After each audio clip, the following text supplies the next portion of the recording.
the experts. Do you think he might use the book as an opportunity to settle a few old scores, Keith? I get that feeling. I mean, I think you get the feeling of frustration in them at times when you just see the odd glimpse of them in the background.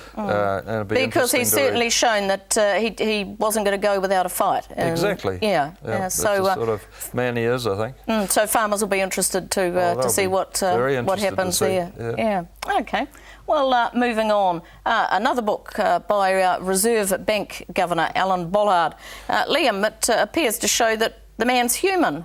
Is that so terrible?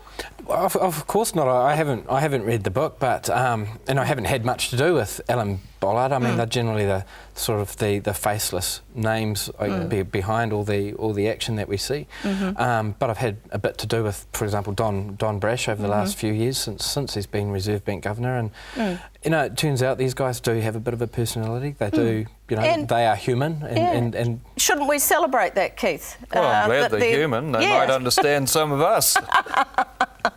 I guess that's one way to look at it. Yeah. Now, some good news. Fonterra's auction last week showed quite a strong upswing.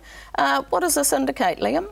Well, a couple of things. I mean, I think going to fortnightly auctions probably had an impact, and people weren't necessarily willing to wait until the second monthly, the second auction in the month to secure supply, because they're a bit unsure as to how things are going to play out.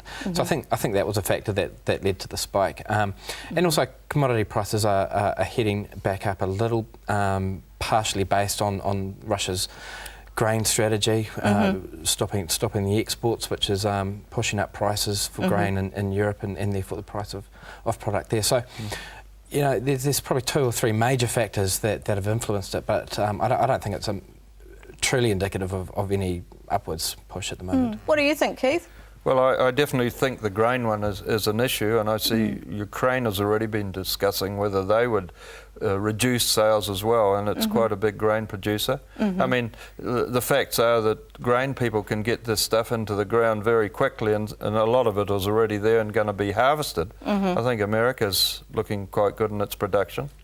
Overall, I don't get a sense, I read The Economist quite frequently, get a sense that they're panicking a great deal about where the grain's. Well, Liam, to sell or not to sell, that's the question for investors in New Zealand Farming Systems Uruguay.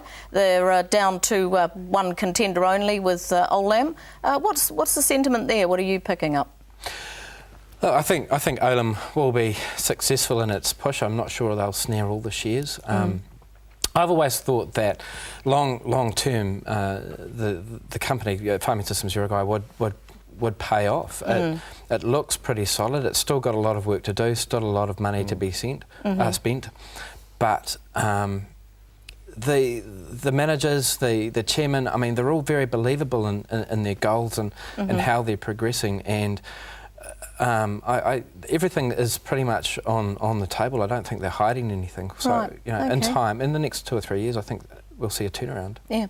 Still a good bet, do you think, Keith, in terms of exporting New Zealand farming expertise overseas in that way? Yes, and probably more so in the future. You know, countries like Brazil and that are only beginning to develop their agriculture away from grassland into high production of soya and sugarcane, which is one of their major forms of fuel. And I just read an article about Brazil the other day, and its potential, and that is without cutting the Amazon swamp at all, or trees, is just incredible. Right. And PGG Wrightson's moving more into Brazil as well with its South American operation, and it's just exploring the potential. It's only in a couple of states of Brazil at the moment, but it really wants to turn it around there. So that'll be one to watch. And the other to sell or not to sell, AFCO shareholders. What do you think is going to happen there, Liam?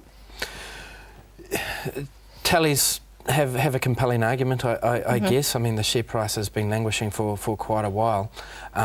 What Tallies want to do with AFCO is anyone's guess, and I think if they really want to be part of the meat industry, a full takeover of AFCO is probably quite compelling. But yeah, what that plan is, and if they want to be more integrated in the industry and be part of a more concerted drive to to talk to each other, as we discussed earlier, then it could be really interesting. Right, okay. Well, moving on, there's been a $3.6 million a year boost for new research into control of possums and managing bovine TB. Yeah. Keith, you know, this is good news, but is it too little, too late? Well, basically, how much is being spent already? And I'm sorry, I don't know, but I'm sure there's a lot going on already. I mean, years ago, they were trying to find a form of AIDS that would get rid of possums. All sorts of experiments are being done, so any little bit even is welcome. OK, well, we'll keep watching that too. Coming up, You Beauty, where we dish out the praise or a bollocking the opposite. See you right after the break.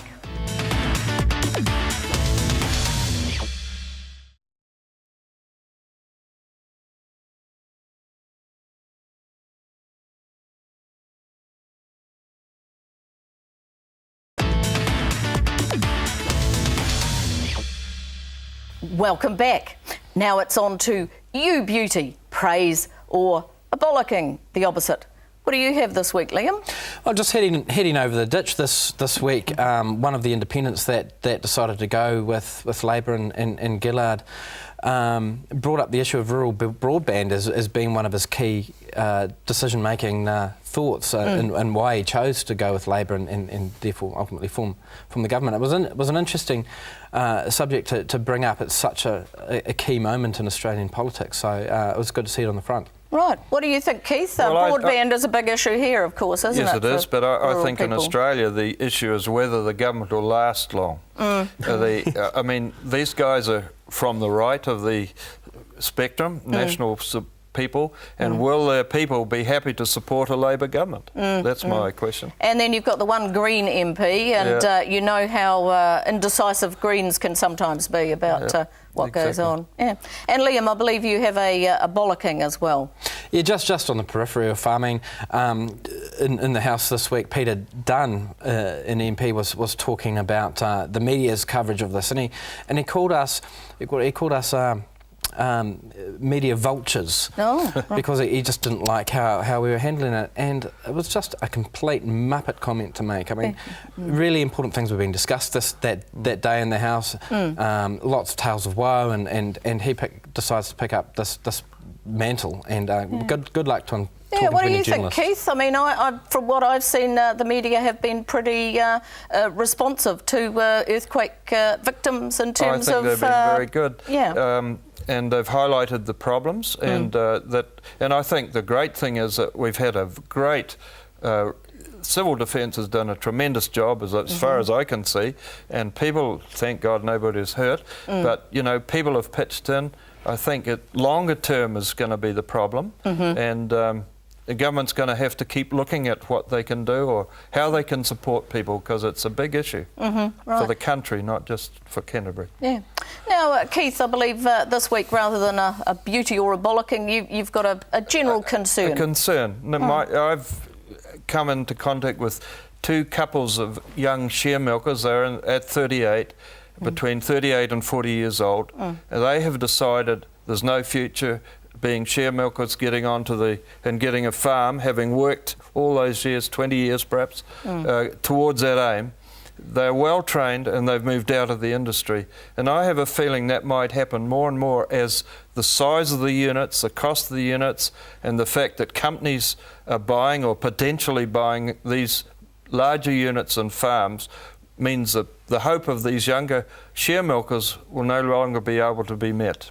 That's a huge loss, isn't it, Liam, to have people who are such stalwarts of the industry making that decision, as Keith says, at that stage of their careers. It also shows that farm succession concepts, and which has been talked about a lot, aren't really working properly, and that maybe more emphasis needs to be put on them, but at a grassroots level, not further up the food chain. Yeah. Do you think the whole share milking system is under threat, Keith? Well, I don't know. I mean, I've just talking about these two very bright couples that you'd want to have in your industry moving out because they're well trained, they've got good jobs in other areas now. But there is a threat. I would think otherwise you may decide, okay, I'm going to be a manager all my life, rather than old New Zealand thing of wanting to work to own your own property in the past. So maybe our aspirations have changed a bit in that way, Liam, do you think? That rather than owning a property, as Keith says, managing a larger property might be a more attractive option to some youngsters? I think part of it is just the fear of what may happen. I mean, there's so much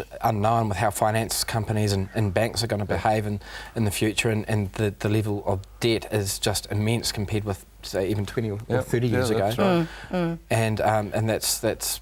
So essentially the decision is being made for these people by their bankers, or the lack of funding they may have to get into a property the size of which they'd like to be farming, Keith. Correct. Yeah, right. So that might require some rethinking within the rural lending sector, Liam.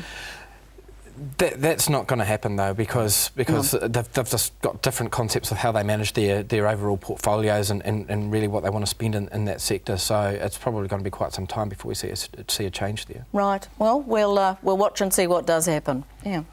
Well, I have a you beauty, touching on what Keith said before, for the people of Canterbury, rural and urban, who've stood together to rebuild their lives and help each other out wherever possible. That's the Kiwi spirit. And that's all we have time for this week. Thanks to my guests, Liam Baldwin from National Business Review and former Federated Farmers Vice President Keith Hanning. And thanks to you too for watching. Please email your comments to country99tv.co.nz, check out my blog, and we'll see you next time.